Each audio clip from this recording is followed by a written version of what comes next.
Hello everyone, in this tutorial I'm going to be showing you how to create a transition in Filmora that's on a whole nother level.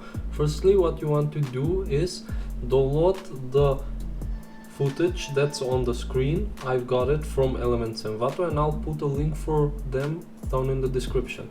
Next, what you want to do is go to onscreen.com and upload the portrait girl.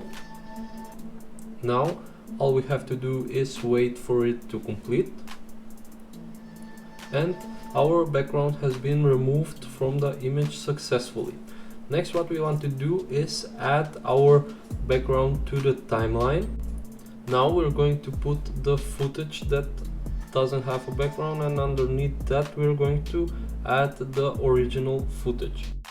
Now what we are going to do on the footage without a background, we are going to add a keyframe and move the white all the way down, crop the original footage, delete that part, and let's put back everything else to normal.